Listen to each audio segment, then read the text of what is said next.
إذا كنت تريد أن تكون على مذهب السلف تعلم مذهب السلف.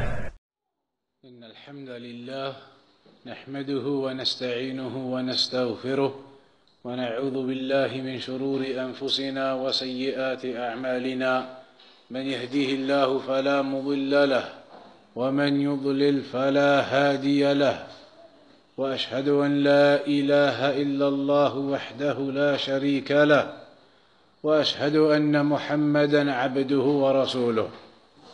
أما بعد, today then inshallah ta'ala we're going to discuss the topic of Ramadan and the purpose of Ramadan and what a person needs to benefit from Ramadan, how a person needs to fix their mentality regarding the month of Ramadan so that a person may achieve the benefits of it.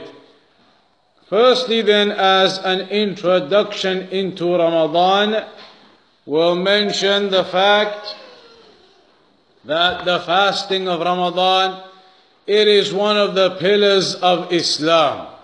It is a pillar from the pillars of Al-Islam.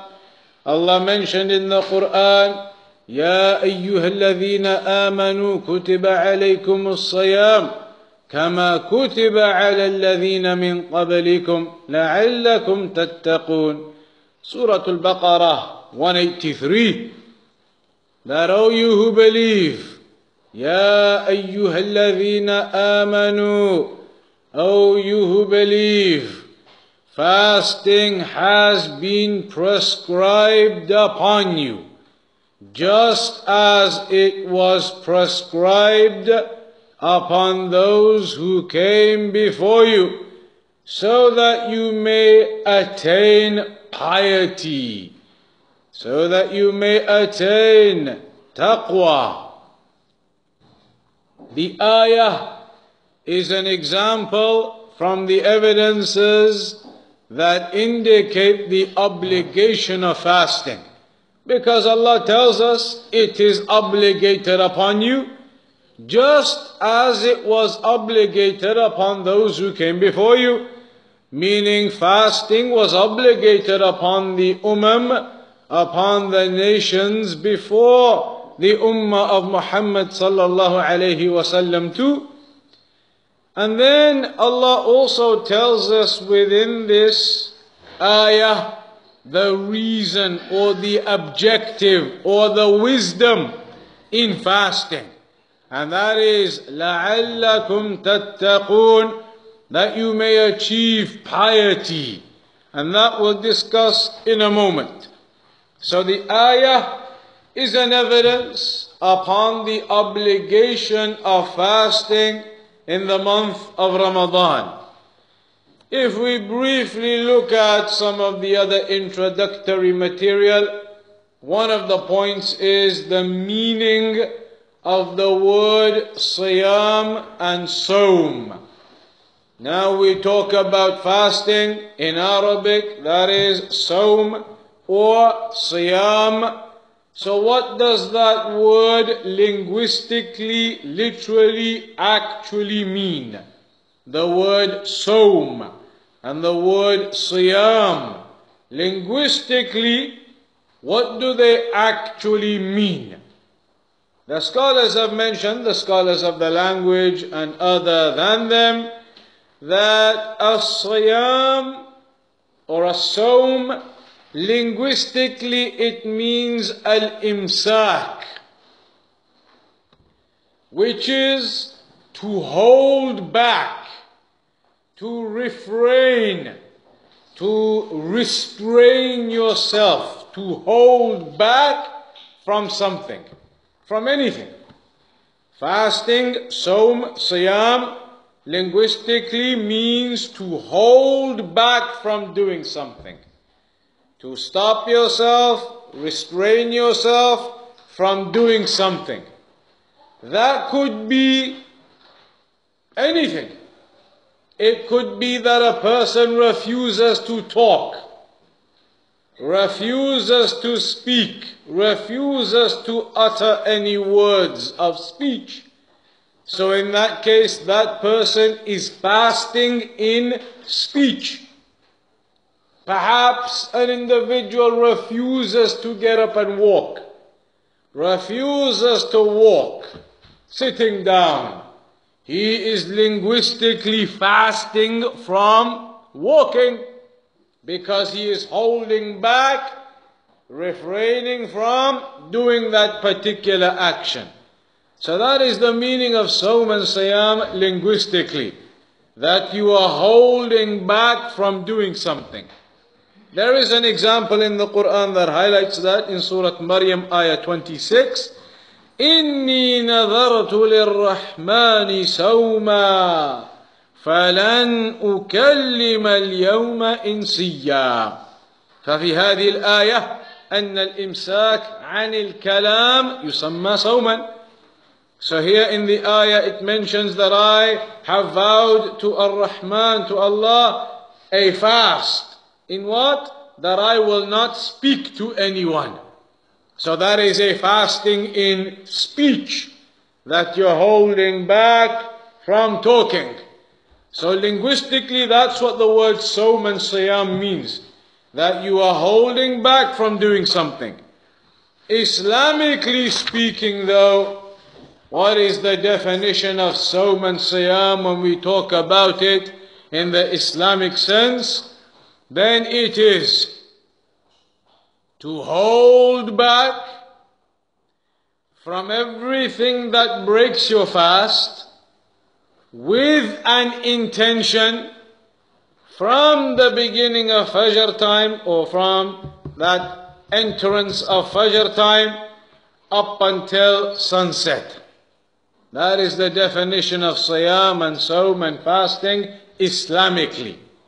To hold back from everything that breaks your fast, eating, drinking, etc., with an intention from the beginning of Fajr time up until the sunset, the Maghrib time. So if you look at that definition, you'll notice that it has some overlap with the linguistic definition. And that is the way Islamic definitions work.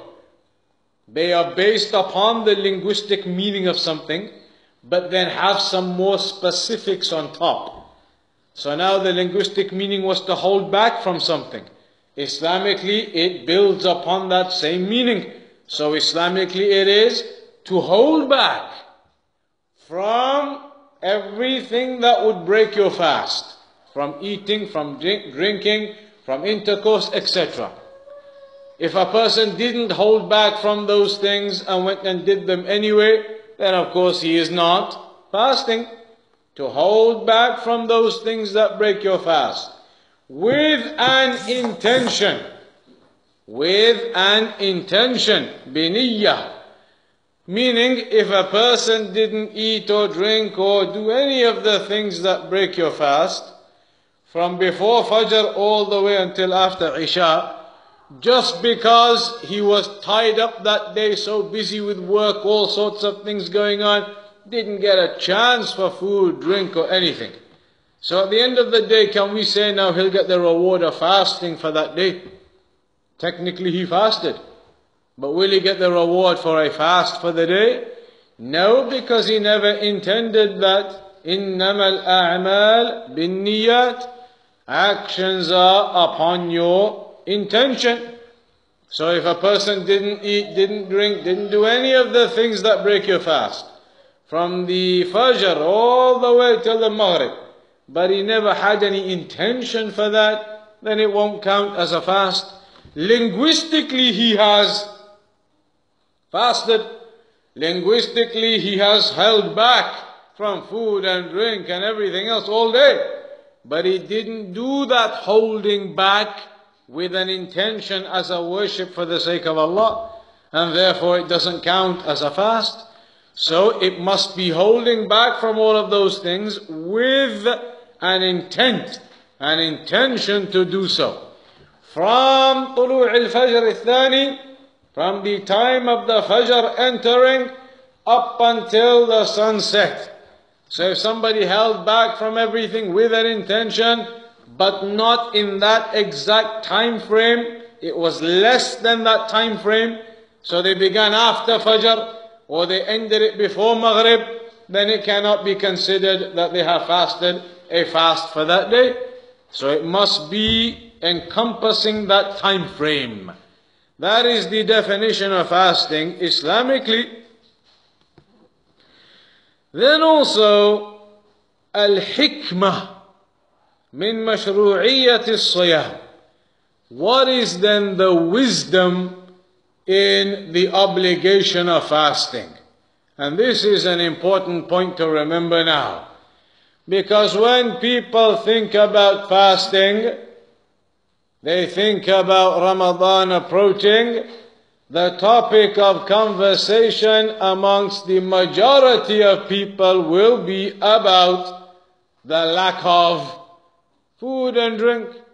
It'll all be about how many hours it's going to be and how you're going to cope without any food and drink for that many hours. The thirst, the hot days, that is all everybody, the majority of people are going to be discussing. The fact that you're not going to be eating or drinking for 18 hours a day. So it appears that the majority of people have associated the lack of food and the lack of drink as the primary association with Ramadan. And that is a mistake.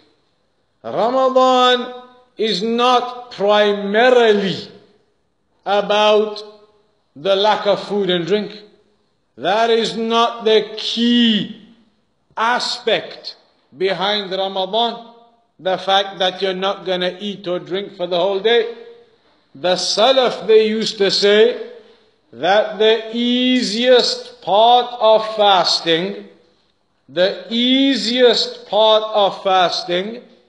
is to stop eating and drinking for the day.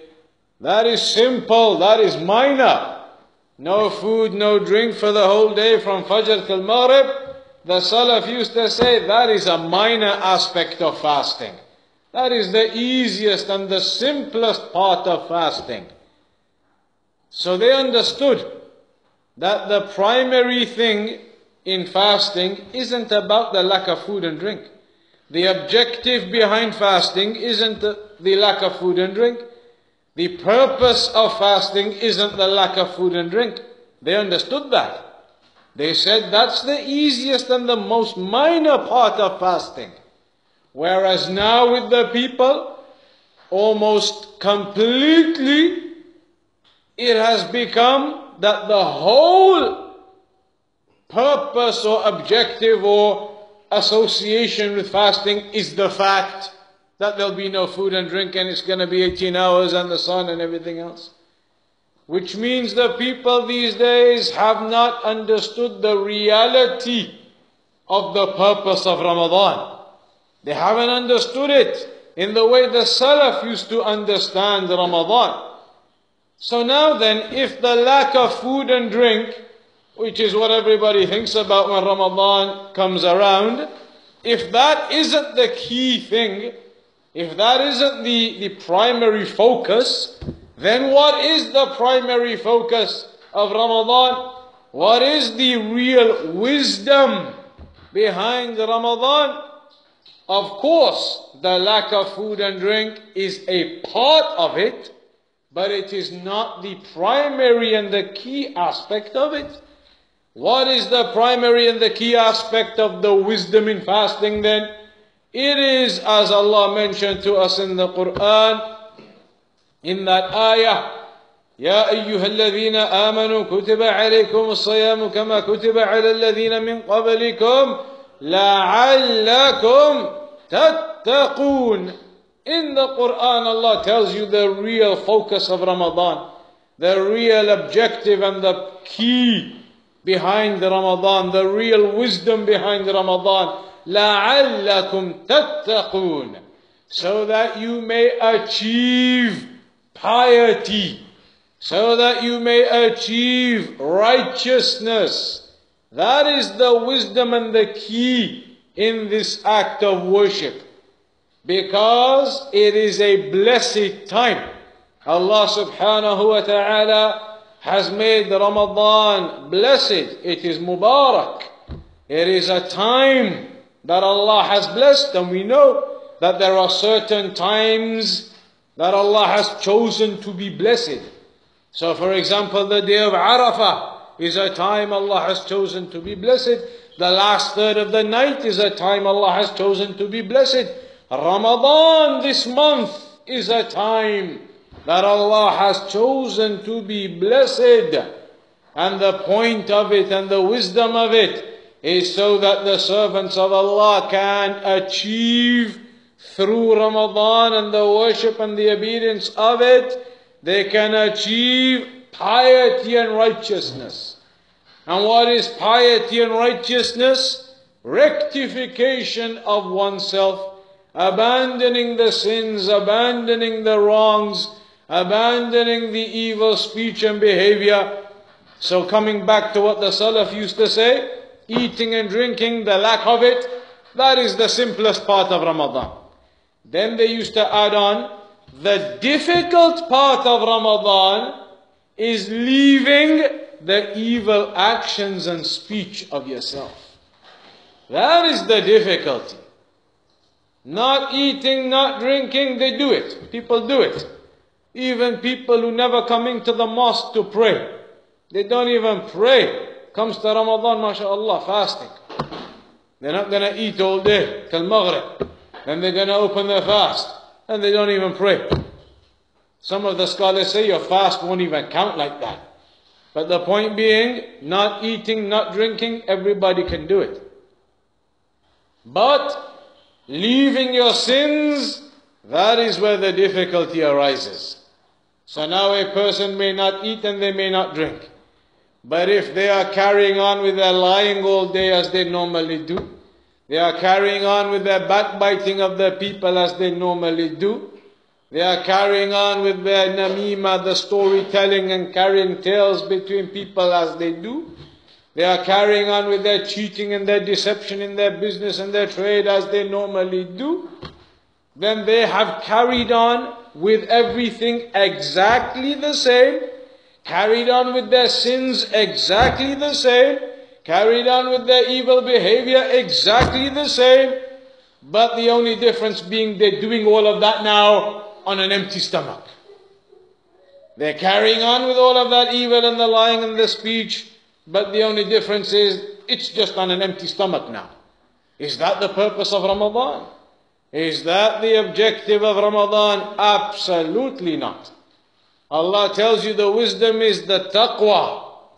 Ramadan is an opportunity to rectify yourself in achieving taqwa for yourselves, in achieving the ability to step away from those sins, to leave those evils that you're upon, to leave the deception, the cheating, the lying, the backbiting, the habits that you may be upon. That is where the real difficulty is, as the Salaf used to say. Rectifying yourself. Because that is the purpose of Ramadan in reality.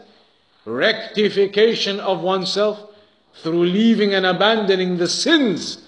As for leaving and abandoning the food and water, that is only a side point. That is not the key or the major point of Ramadan. Leaving the food and the drink, it is one of the wisdoms, of course. Because when a person leaves the food and drink, then there is, of course, a wisdom in that. And that wisdom is that a person will experience his weakness before his Lord. He leaves his food, he leaves his drink for a matter of a few hours, and in the space of that few hours, already he feels how weak his body is. Now in the summer you see the hours, 9 hours, 10 hours into it, mid-afternoon in the heat, and a person already realizes how weak his body is, how weak a creation he is. So he recognizes the might and the majesty of Allah subhanahu wa ta'ala, the power of his creator, that Allah is Al-Hayyu Al-Qayyum. He is the ever-living, and he is Al-Qayyum, the one who is completely self-sufficient, not in need of anyone or anything. And he is the one who provides the sufficiency for his creation. You, in your hunger, in your weakness, recognize how much in need you are to your Lord, how weak and small a creation you are to your Lord. So that weakness and that hunger, it benefits you that. It also benefits you in recognizing the blessings of Allah upon you, the great number of blessings that Allah has bestowed upon you, that you feel this hunger and you feel this thirst, but you know that it's only a matter of a few hours before that spread will be on the table for you.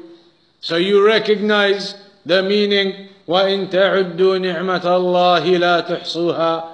If you were to try to count the number of blessings of Allah upon you, you would never be able to do so. Knowing that this hunger and thirst, it is only temporary. Knowing that Allah has blessed you with a kitchen full. Knowing that the spread will be there at the time of Maghrib. Then is that not a tremendous blessing of Allah upon you? And as Shaykh Al-Fawzan, Hafidhahullah Ta'ala, mentioned, a person only truly recognizes the extent of a blessing when he has experienced the opposite of it. So you realize the extent of the food, the blessing of that food that you have, the extent of the blessing of the water that you have, when you have experienced the hunger from it. As for a person who has never experienced hunger, then he does not value that food and drink in the same way as a person who has experienced the hunger and the thirst. Just in the same way, as Shaykh Al-Fawzan mentioned, a person will not value light until he has experienced darkness. And a person does not value the reality of anything properly until you've seen and experienced the opposite of it. With minor things that you don't even think about. It could be your car that you're driving. You don't value what a blessing it is until you break down and you have the 6 hours on the roadside waiting for someone to help you. Then you value the reality of the value of a good working car that doesn't break down. So here a person, when he experiences the hunger, experiences the thirst, it gives him a recognition of the value and the extent of the blessings of Allah upon him. As well as, in another way, as Shaykh Al-Fawzan mentions here, you will then recognize the state other people are in constantly. You now experience that hunger and that thirst temporarily. But then you understand what some people are experiencing constantly. That hunger, that thirst, for some people across the world, it is as such that this is their daily routine to experience this hunger and thirst. So again you recognize and you value the great and tremendous blessings of Allah upon you when experiencing that hunger and thirst, knowing that this is only temporary for you, knowing that you're doing this as an act of worship for Allah, and Allah has blessed you with plenty and enough that you will experience at the time of Maghrib. So all of that lack of food and drink has its wisdoms in it. You benefit from that in rectification of yourself. You benefit in that in recognizing your weakness and how small you are as a creation in front of Allah subhanahu wa ta'ala. How small a creation you are before your Lord. And you recognize the great tremendous number of blessings Allah has bestowed upon you. when experiencing that hunger and thirst, and how Allah has favored you over others below you. And that's why in the hadith it mentions, never look to those who are above you. Always look at those who are below you. Because when you look at those below you who have been blessed with less than you as you see, then that gives you a recognition of how much you've been blessed with. You've been blessed with food and drink. The person you see below you barely has anything. He then looks at somebody else below him even more in poverty, and he realizes what a great blessing he's in fact, relative to the one in even greater poverty than himself. So always look to those below you, not to those above you. Those above you, alhamdulillah, what Allah has blessed them with. But when you look to those below you, you recognize just how much in reality you've been blessed with. You recognize how much Allah has actually given you when you look at those who have been given less than you.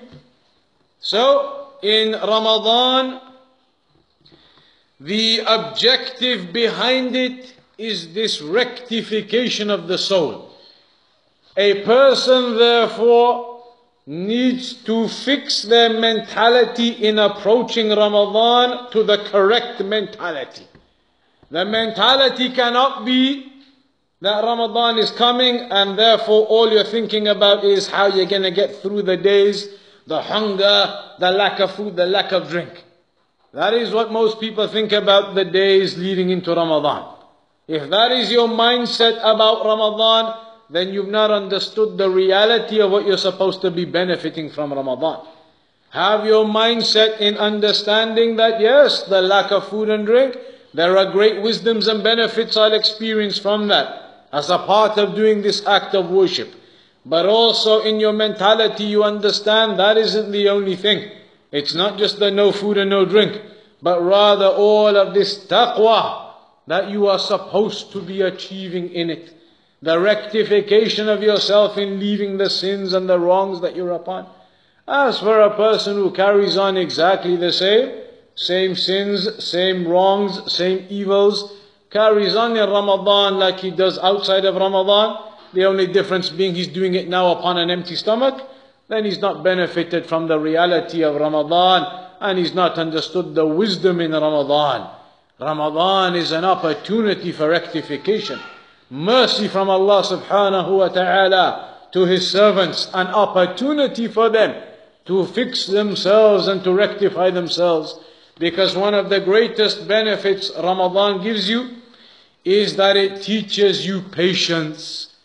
The sabr that a person learns during Ramadan, this patience that a person acquires during the fasting process, then that is something that benefits you greatly in your worship and your obedience as a whole. Patience upon the hunger, patience upon the lack of food and drink, patience upon doing the worship to Allah, patience upon the prayers, patience upon the night prayer, Qiyamul Layl. Again, the mentality needs to be right regarding it. It is not a burden that you view, that in the evening I gotta go and pray Taraweeh. It is not that you think of it as a burden, and you think of the heat in the mosque, and the 2 hours it's gonna take. And whilst you're there, it is simply, as Shaykh Al-Uthaymeen mentioned, for many people, a countdown of the raka'at. That's 4 done, that's 6 done, that's 8 done. Counting them down to get out of that burden. If that is the mentality you have towards the prayer, then again you have not understood the reality of Ramadan and the great reward you could be achieving. The Prophet ﷺ said, من قام رمضان إيمانا واحتسابا غفر له ما تقدم من ذنبه. Whomsoever prays in Ramadan with 2 characteristics, Iman and Ihtisab. Iman, knowing that you're doing this as an act of worship for Allah with iman in Allah. It's an act of worship, it's an obedience to Allah. You're not there just because it's a routine every night, Ramadan we go pray Taraweeh. Robotic routine. That isn't the way. Rather upon iman you pray. Knowing this is an act of worship for the sake of Allah subhanahu wa ta'ala. And then ihtisab. Therefore, you are doing it sincerely, seeking the reward from Allah upon it. That is the way you go into the prayer. Knowing it's an act of worship for Allah. Knowing you are now going to engage in disobedience to Allah. Sincerely for Allah. Desiring and hoping for the reward from Allah upon that action. That is the way you think about the prayer. That is how a person then finds the khushu' in his prayer. That every raka'ah he is standing there, he knows all of this time being spent, he is being rewarded for it. All of this time, it is worship to Allah. All of this will be recorded in his good deeds on that day in his weighing scale. So when you think of it like that, you don't want it to end. You want to be in that worship. You want to be in that ruku', in that sujood. But as for the person who has come as a robotic routine, Ramadan every year you fast, you go to Taraweeh. You stand there hoping and waiting and wanting for it to finish as quickly as possible, counting down the raka'at, your mind completely somewhere else. Then you've not done what the hadith says. Whoever prays in Ramadan with iman and desiring the reward from Allah, then all of his previous sins, the minor sins, will be forgiven. A person needs to have that right mentality with the worship. Have that right understanding of what you're doing. If you're going to go and pray anyway, you go and you pray. Then pray with the right mentality to get the reward. Don't go there with this attitude, can't wait for it to be over. Standing there in the prayer, slouching. You are there for 2 hours, for an hour. Then make that something fruitful for yourselves in the righteousness and the taqwa that you're achieving. And the scholars, they say also regarding this hadith, من قام رمضان إيمانا واحتسابا غفر له ما تقدم من ذنبه. Whomsoever prays in Ramadan with iman and desiring the reward from Allah, then his previous sins, the minor sins, are all wiped out from him. They say that is for the person who prays every night. A person who prays every night of Ramadan. The obligatory prayers, they go without saying. The obligatory prayers, the 5 obligatory prayers, they go without saying. That's an obligation in and out of Ramadan for your lives. But here now, the nightly prayer, the Taraweeh, a person prays every single night of the Ramadan. Every single one. With iman and desiring the reward from Allah. Then the hadith gives you the promise that all of your past minor sins will be forgiven. In the other narration it says, من صام رمضان إيمانا واحتسابا غفر له ما تقدم من ذنبه. Whomsoever fasts Ramadan with iman and with ihtisab, sincerely for the sake of Allah, knowing you're doing an act of worship, knowing and hoping for the reward of Allah upon it, then that person, similarly the hadith says, all of his past minor sins wiped out and forgiven. Such are the virtues mentioned for this month. These virtues are not acquired by a person who thinks Ramadan is just going to be hunger and 18 hours in the sun. That type of attitude is incorrect. The attitude needs to be an attitude of worship and obedience and sincerity to Allah. An attitude whereby you understand Allah has given you this opportunity. And that's why the Salaf, they used to make dua, not just a month or 2 before Ramadan, up to 6 months before Ramadan even got here. 6 months before Ramadan, it is mentioned, some of the Salaf would start making dua to Allah. Oh Allah, decree for us life. Let us live long enough to see Ramadan. From 6 months before Ramadan, asking Allah, allow us to live until we reach Ramadan.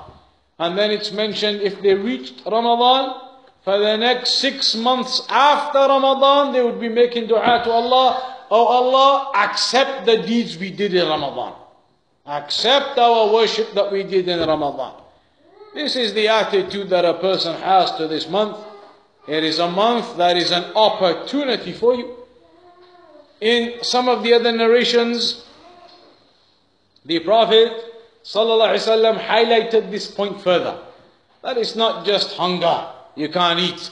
That is the incorrect association people have made. Rather, it is more to the rectification of yourself.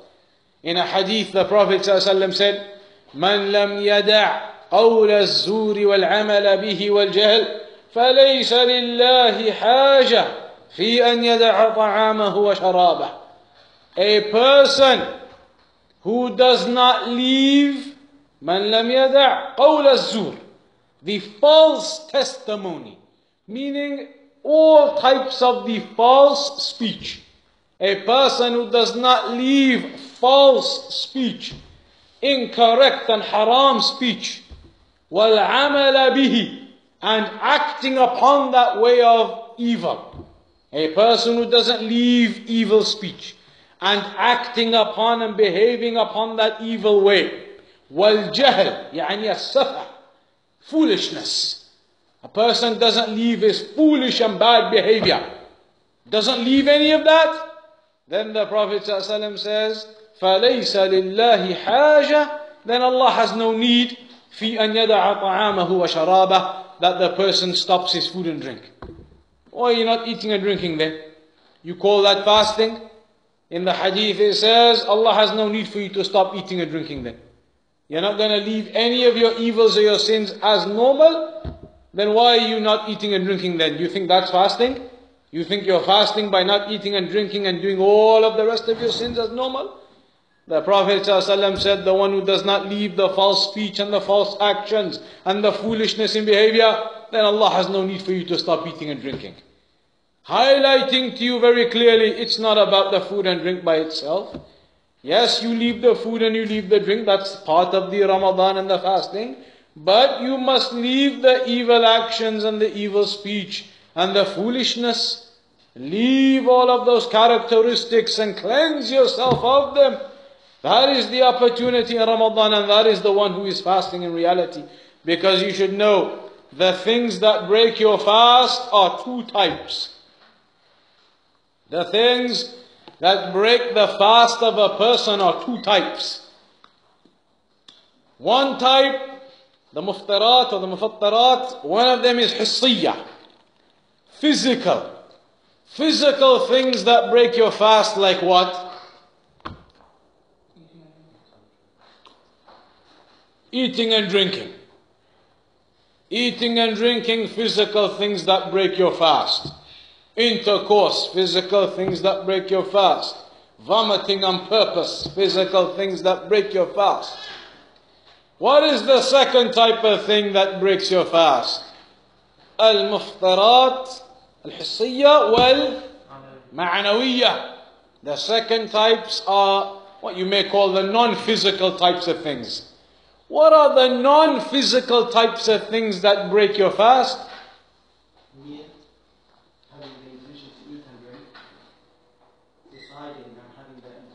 That is mentioned by some of the scholars, but that's a bit more technical than we wanted to get. You're right though. Some of the scholars do mention that a person is fasting. He makes the niyyah that he's not fasting anymore. He makes an intention that he intends in his heart, I am no longer fasting. He hasn't actually physically broken his fast yet. But he's made an intention in his heart, I'm not fasting for the rest of the day now. I've made an intention, I'm not fasting. When I find food, as soon as I find it, I'm eating.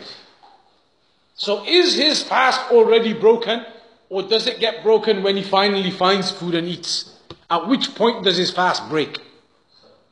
The second point, when he actually finds food and water? Or at the first point when he decides, that's it, I'm not fasting. So some scholars, they do say, some of the scholars, they do mention, he has broken his intention to fast. And we said in the definition, to stop the food, the drink, the things that break your fast with an intention from sunrise to sunset, or from the Fajr to sunset. Now, if in the middle of the day he decides, that's it, I'm not fasting, I'm going to go right now and find some food and eat. From that moment he's made that decision, he has made an intention to not be fasting that day, that he is not fasting. So some scholars say his fast is opened and broken already, before he even gets to the food and the drink. But that's another issue. There's something else we wanted to mention here from the types of non-physical things that break your fast.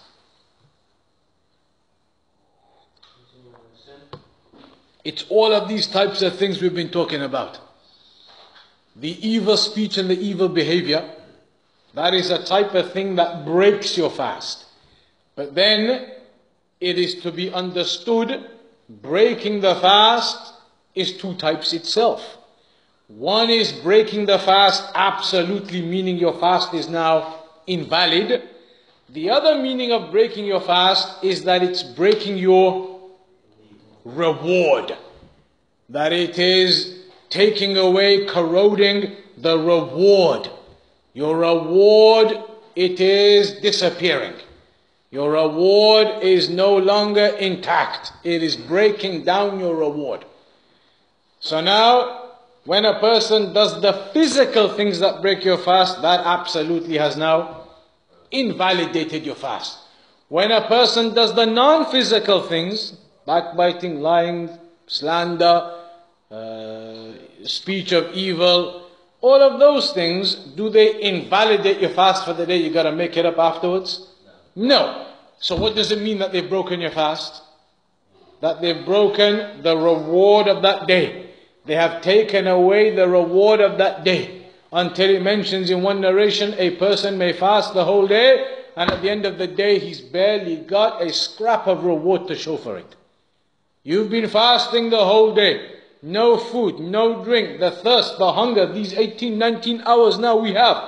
All that you've done all day, and at Maghrib time, you've barely had any reward written down for you. Because all day you've spent still lying and backbiting and cheating. So now think about that. If a person couldn't think about this issue of the evil speech and behavior properly, or value it properly before, this is something which will give you some value to it. If you spend all day as normal upon evil and lying and speech of haram, as normal, but it's just that now you're doing it on an empty stomach, then consider that all day that hunger and that thirst and that difficulty, at the end of it, you're barely getting a scrap of reward for it. Because all of the reward you were due for it has slowly eroded away throughout the course of the day due to your haram speech and actions and behavior. It's been taking it all away until you have nothing left. So then, that's the meaning of Allah has no need for you to stop eating and drinking. You're stopping your food, you're stopping your drink, you're going through the difficulty of the hunger all day, and you're barely getting any reward for it. So a person, when he thinks about that, then you recognize and you realize that you are not wasting your time, because the fasting is still valid, you fulfilled it, but you have certainly not fulfilled the true potential of that act of worship and your time. All that fasting for the month and the difficulty, and you barely come out of it with any reward. So then what have you done it all for? Rather, a person needs to recognize the reward of fasting isn't just to not eat and drink from Fajr to Maghrib. The reward of fasting is a person who has rectified himself to abandon his sins. Because then when you do that for the month of Ramadan, after Ramadan, insha'Allah ta'ala, you have trained yourself upon that to continue upon that way.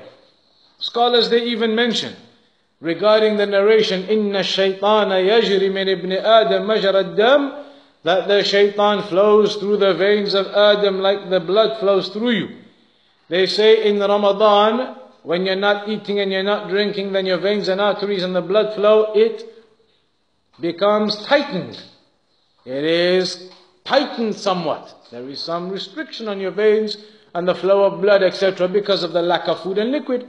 Therefore, making it more difficult for the shaitan to flow through you as the blood flows through you, because the blood is now flowing through you in a far less type of capacity as it would when you're full of food and drink.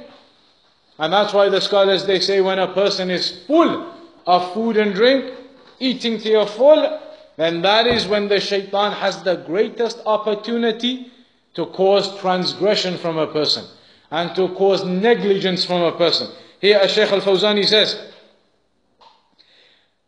he says لأن هذه الأمور تحمل النفوس على الطغيان وعلى الغفلة إذا انهمك الإنسان في الأكل والشرب وتناول الشهوات حمله ذلك على الأشر والبطر والطغيان والغفلة عن ذكر الله عز وجل. أما إذا صام فإنه تنكسر فيه حدة شهوة والتطلع إلى المآكل والمشارب والتضييق فيه مجاري الشيطان. So when a person is full, eating to his full luxury, then that is when the shaitan has the greatest of whisperings upon you to cause transgression from you. But when you are upon that feeling of weakness and hunger, and you recognize your smallness before your Creator, the tightness in your veins of the blood flowing, now it's far more difficult for the shaitan to come and cause transgression from you. So these are some of the points regarding the wisdoms of Ramadan, and in particular this aspect, the key point: do not think Ramadan, do not associate to Ramadan the only thing people do, which is we're not going to be able to eat all day 18 hours long. That is all people talk about. Everything else we've been talking about now, rectification, sins, haram speech, how your reward gets taken away. Nobody remembers any of those things. And they are the key things to remember. That is where rectification will come. Then after that, in the time we have remaining, if we can briefly skip over some of the rulings of Ramadan, so that everybody has an overview, a summarized overview of the rulings of Ramadan. Ruling number one, or point number one, topic number one: how does the month of Ramadan begin? How do we know when the month of Ramadan has begun? There are only two ways. Islamically, there are only two ways to establish the beginning of the month. One is by sighting the moon. If the moon is not sighted, then the second and the last way is complete 30 days of Sha'ban and then go on to Ramadan the next day, and that is it. And that is mentioned in the narrations. It mentions in the hadith of Ibn Umar, سمعت رسول الله صلى الله عليه وسلم يقول إذا رأيتموه فصوموا وإذا رأيتموه فأفطروا وإن غم عليكم فاقدروا له. And if it's covered up and you can't see the moon, then estimate it. How do you estimate it? It tells you in the other hadith, فَإِذَا أُغْمِيَ عَلَيْكُمْ فَاقْدُرُوا لَهُ 30. And in a riwayah of Al-Bukhari, فَأَكْمِلُوا الْعِدَّةَ 30. وَلَهُ في حديث أبي هريرة فَأَكْمِلُوا عِدَّةَ شَعْبَانَ 30. In Bukhari, in Muslim, it tells you, on the 29th day of Sha'ban, basically you go out and look for the moon. 29th day of Sha'ban, from what it looks like, is going to be Tuesday the 15th of May. From what it's looking like, potentially. So if Tuesday the 15th of May is the 29th of Sha'ban, so that's 9 days away, on that day across the world, the Muslims are going to go out to look for the new moon. If the new moon is sighted on that day,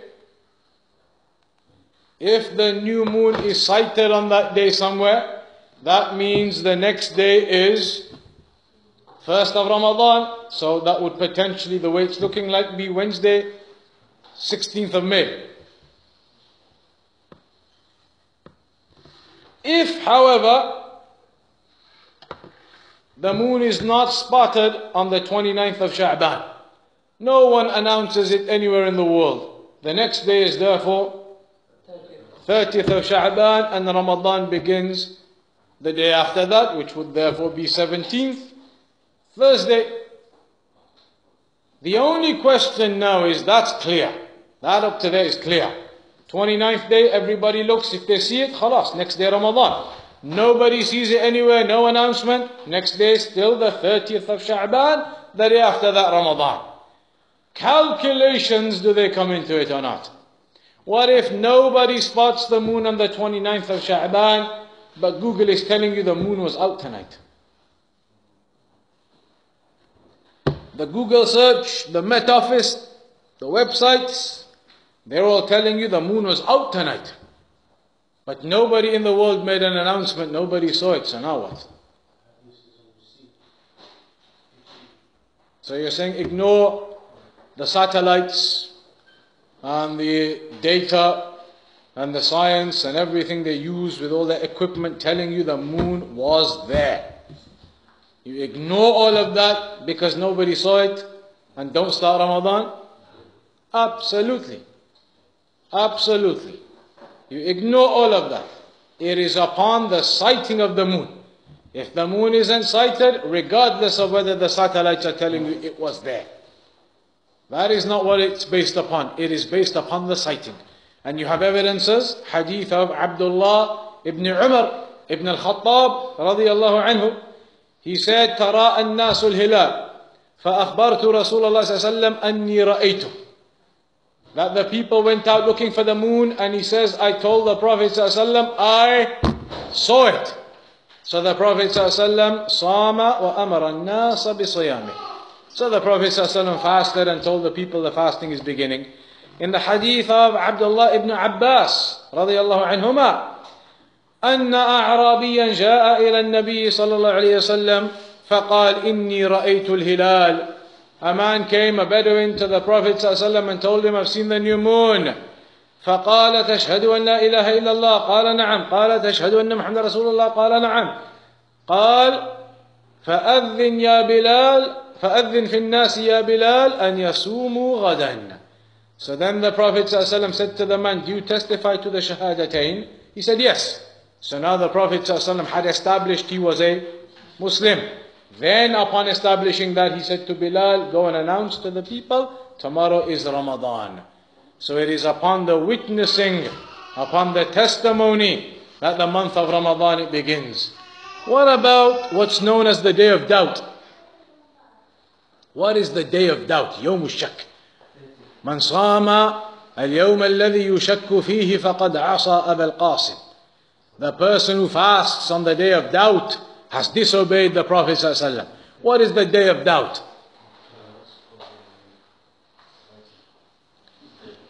The day of doubt, يوم الشك.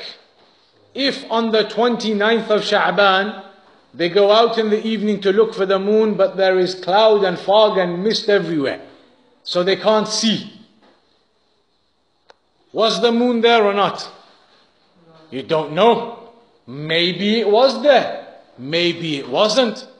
But because of the difficult conditions that night, you couldn't tell. So now the next day has become a day of doubt. Because maybe the moon was out, maybe it wasn't. It's the day of doubt. The majority of the scholars have said, based upon that narration, you do not fast on that day. Don't say, well, maybe the moon was out. Let's be careful about things and just start. You don't do that. Day of doubt, you don't fast. Some scholars, they say you do, but the majority, the jumhur of Ahl al-Ilm, that it is impermissible to fast on the day of doubt. What if on the 29th they go out, clear skies, they don't see the moon? Is the next day the day of doubt? No, because now it was clear and they know the moon was not sighted. They know the moon wasn't sighted. So the next day they know it's the 30th of Sha'ban, it's not the day of doubt.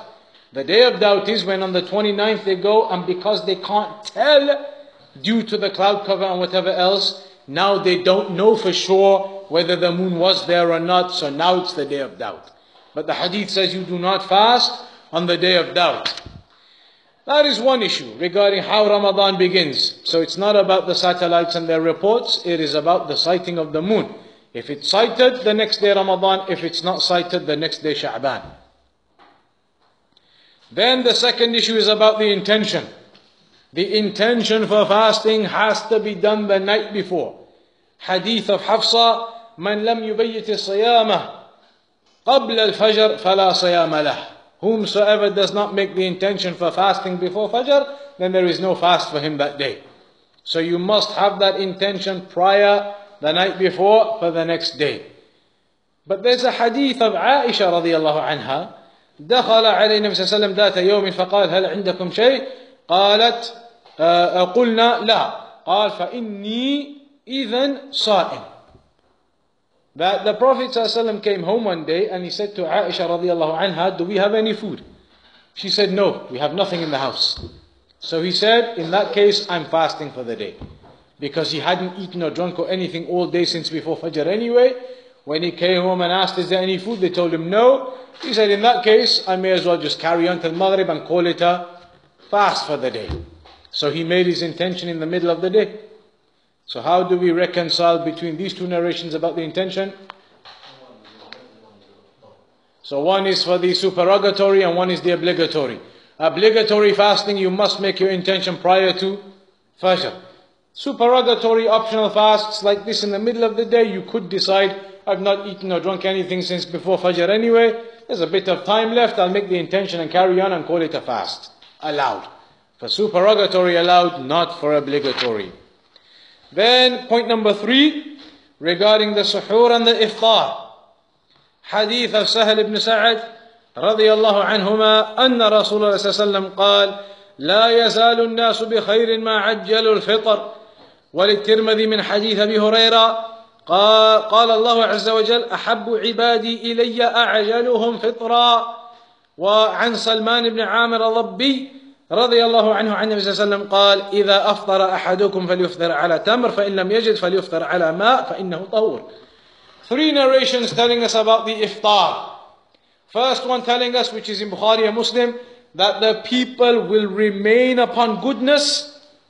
The goodness is upon them as long as they do not delay the iftar. They have it on time.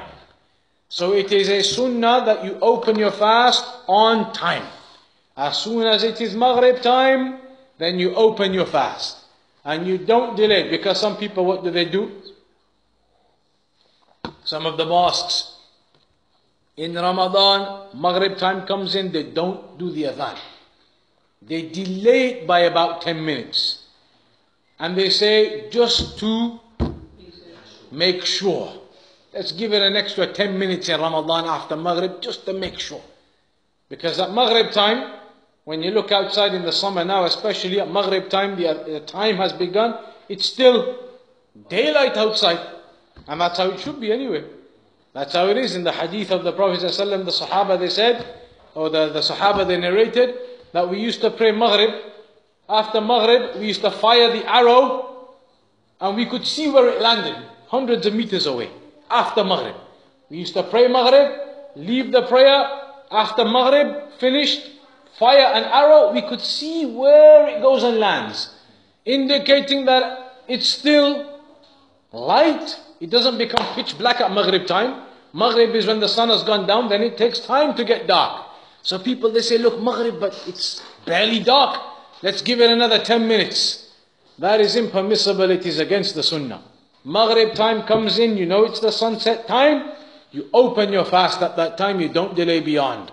And the hadith says, you will be upon righteousness, goodness, as long as you open it on time. The second narration says, that Allah says, the most beloved of my servants are those who open it on time, early, they don't delay it beyond its time. And the third narration says, it tells you how to open your fast, and it says the one who opens his fast, then do it with dates. And if you cannot find dates, then with water. Even the dates, there are categories. If you can find the wet, moist types of dates, that is the best. The wet, moist type of dates, they are the superior. If you can't find them, then normal dates. And if you can't find even them, then water. That is the order. The rutab, the soft, moist types of dates are the superior ones. That is what you should use for opening the fast. If you don't have them, then normal dry types of dates. If you don't have them, then water. And that is the sunnah in opening the fast.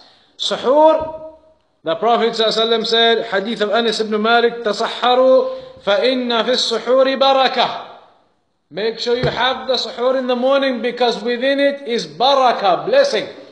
There is blessing within the suhoor. It is a sunnah to have that. And with the suhoor, it is sunnah to delay it right to the end closing time. Delay it right to the end closing time. That is the sunnah with the suhoor. And even if a person doesn't want to eat at that time, as Shaykh Al-Fawzan said, you should have a drink of water at least. Have a date or a drink of water, at least a sip or two of water, so that at least you have had a suhoor. Because it is barakah in that suhoor to have it, as the hadith says. On top of the fact that it is mukhalafat Ahlul Kitab. Because Ahlul Kitab, when they used to fast, they did not used to have the suhoor. Ahlul Kitab did not used to have the suhoor. لما في ذلك من مخالفة أهل الكتاب أيضا فإن أهل الكتاب لا يتسحرون وفرق بيننا وبينهم كما في الحديث فصل ما بين صيامنا وصيام أهل الكتاب أكلة السحر. Hadith in Muslim, that the difference between our fasting and the fasting of the Jews and the Christians is the suhoor meal.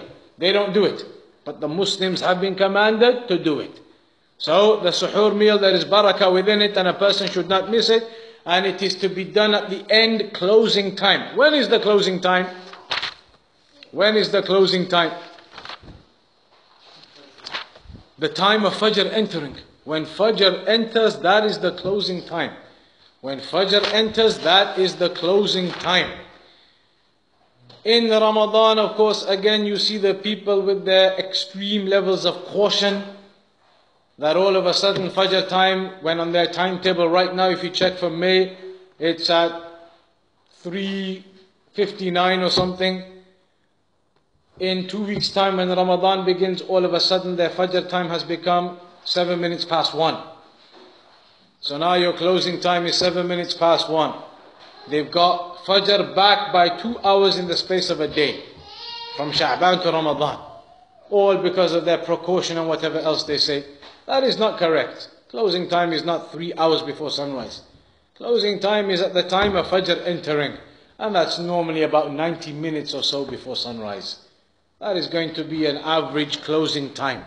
90 minutes, 1 hour 40 minutes, 1 hour 20 minutes. There or thereabouts, somewhere along that line before sunrise is where Fajr enters. So that is where the closing time is, not 3 hours or 4 hours before the actual Fajr time. Miskeen goes to pray Taraweeh, he comes back with his meal ready, checks and it's already finished. So what's he going to do now? So that is not the way what the people do with their timings. Rather you stick to the actual timings. Then we have the hadith of Abu Hurairah, من نسي وهو صائم فأكل أو شرب فليتم صومه فإنما أطعمه الله وسقاه متفق عليه. Somebody who forgets and eats or drinks whilst they are fasting, then they should carry on fasting. They should carry on with their fast. Even if they've ate something or drunk something accidentally, then they remember, carry on and open it at Maghrib and it counts. So this hadith tells us that forgetfulness does not break your fast. Even if a person sat down, had a full 3-course meal, everything, had all of it, the beginner, the starters, the main course, 2 main courses, the dessert, 2 desserts, all of the coke and the fizzy drink, has everything. Then at the end of it, he's finishing off his last sips of his coke.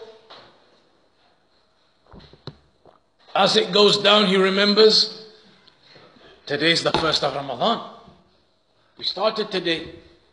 But now, after that's gone down and he's remembered after that full meal, إِنَّمَا أَطْعَمَهُ اللَّهُ وَسَقَاهُ. Allah subhanahu wa ta'ala has brought that sustenance to him. Forgetfulness, genuine forgetfulness, doesn't break his fast, he carries on. At Maghrib time, eats again, counts for the day. That is with genuine forgetfulness. But the rule is though, if genuine forgetfulness occurs, as soon as you remember, you must instantly, obviously, stop. So if you're in the middle of that 3-course meal, in the middle of it, you're about to pick up your next bite of the chicken and you remember, then that one must be put back. Even what if you've taken a bite and you're chewing on it and then you remember. It's in your mouth, you're chewing on it, you are about to do the gulp. What's the ruling? Don't do your gulp. If you do your gulp now, your fast is broken. You've remembered whilst you're chewing it, before you've swallowed it, then get it out of your mouth, you can't have it. If you remember then and then you swallow it and okay, now I've stopped, I've remembered, your fast is broken. So that is regarding the forgetfulness. There are not many other things. There's regarding the vomit. مَنْ ذَرَعَهُ الْقَيْء فَلَا قَضَاءَ عَلَيْهِ وَمَنْ اسْتَقَاءَ فَعَلَيْهِ الْقَضَاء. Person who makes himself vomit on purpose, with the pain in the stomach, etc. Some people, they may want to make themselves vomit on purpose. If you make yourself vomit on purpose, it breaks your fast. But somebody, due to the hunger and whatever else, genuinely ends up vomiting without any intervention from themselves, genuinely, naturally ends up vomiting because he's not feeling well, that doesn't break your fast. But if you purposely try and make yourself vomit and you vomit, that breaks your fast. There were 2 more issues left, 2 main issues. One is traveling. What's the ruling on traveling when you're fasting? The musafir. What's the ruling for the traveler when you're fasting?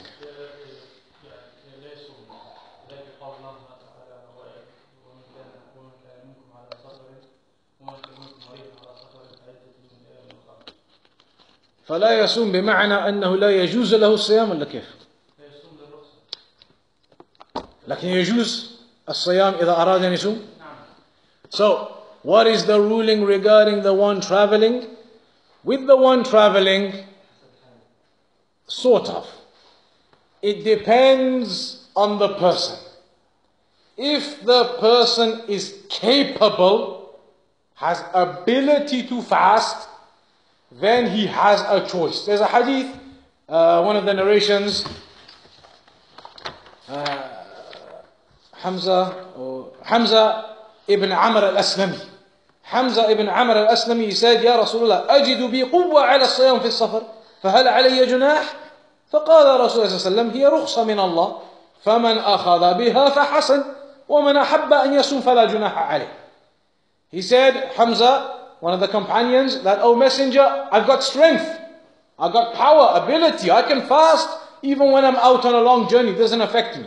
So is there any issue, is there any sin upon me to fast when I'm traveling? Can I do it? I can do it physically.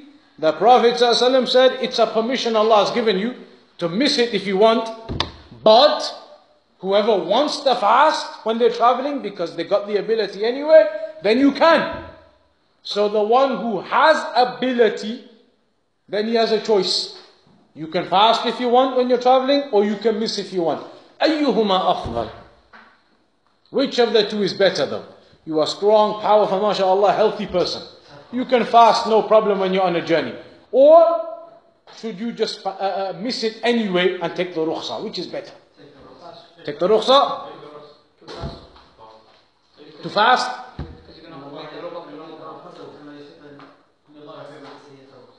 إن الله يحب أن يؤتى رخصه. So it's a difference between the scholars, go on.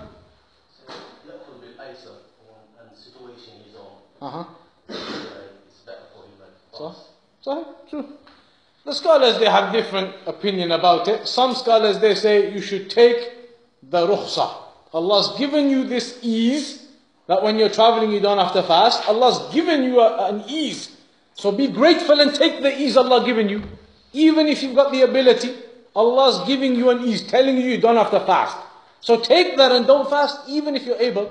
Fulfill the ease Allah's given you anyway. Allah's giving it to you, and Allah loves that you take the ease that He gives you. There's a narration. So therefore some scholars say take the ease even if you're able to fast when traveling. Others, they say no.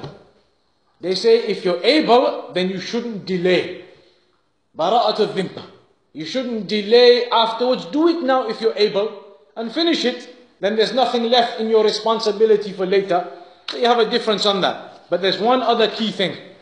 One other key thing is the hadith of Jabir ibn Abdullah رضي الله عنهما أن الرسول صلى الله عليه وسلم خرج عام الفتح إلى مكة في رمضان فصام حتى بلغ كراع الغميم فصام الناس ثم دعا بقدح من ماء فرفعه حتى نظر الناس إليه ثم شربه فقيل له بعد ذلك إن بعض الناس قد صام فقال أولئك العصاة أولئك العصاة.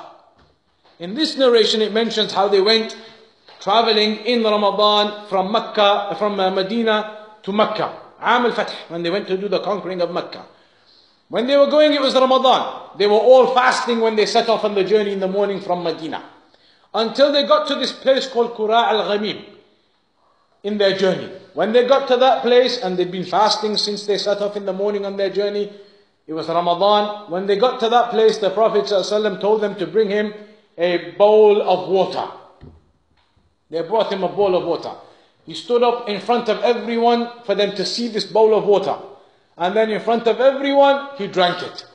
To show them that as travelers, we're not fasting. He opened his fast in front of them all.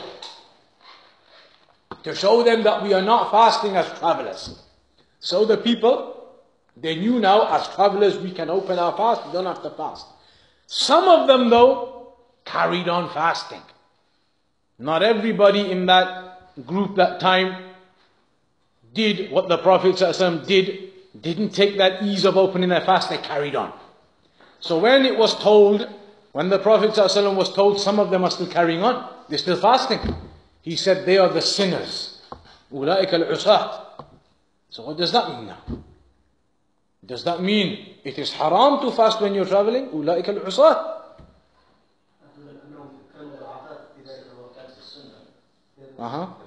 They find it hard to fast and yet they sustain it. So this was about the people who didn't have ability. They couldn't do it. It mentions it here later on that they were not able to fast. Traveling, imagine those days in the desert. They had so much difficulty on them, so much difficulty, but they insisted on carrying on. So the Prophet ﷺ said they are sinners. Meaning, somebody who doesn't have ability to fast when traveling, but still says, no, I'm going to do it, that type of person is now sinning. If he hasn't got the ability, he knows he's going to drive 5 hours to go somewhere in Ramadan, he says, no, I'm going to fast. And he can't even do it. Halfway crashes his car. So this type of person, that's what it means. أولئك العصاة. People who don't have the ability, then you don't have a choice. You must take the rukhsa. The rukhsa or the option is only for the people who have the ability to make the choice in the first place. Shall I fast? Shall I not? It's up to me. I got the ability anyway. People who don't have the ability, they don't have a choice. They must miss fasting when they are traveling. Otherwise, they are really opposing the sunnah in trying to fast when traveling when they don't have the ability in the first place to do so. The last thing to mention in here is about the ill people. رخص للشيخ الكبير أن يفطر ويطعم من كل يوم مسكينا ولا قضاء عليه. A person who is old in age and is no longer able to fast, then what's the ruling? He can miss and then afterwards make it up.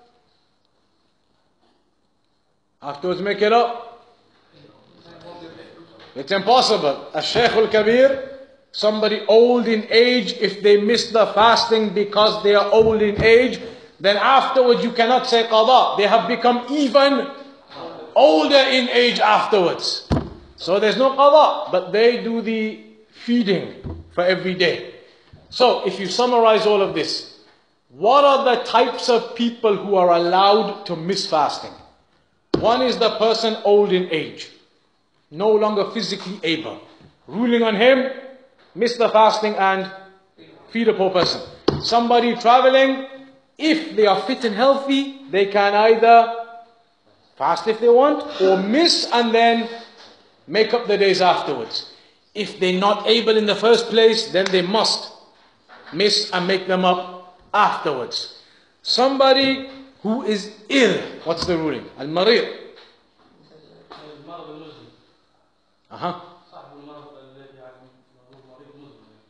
Okay, فالحكم. هذا حكم الشيخ الكبير. So somebody who has, when you talk about somebody ill, there are two types of illnesses.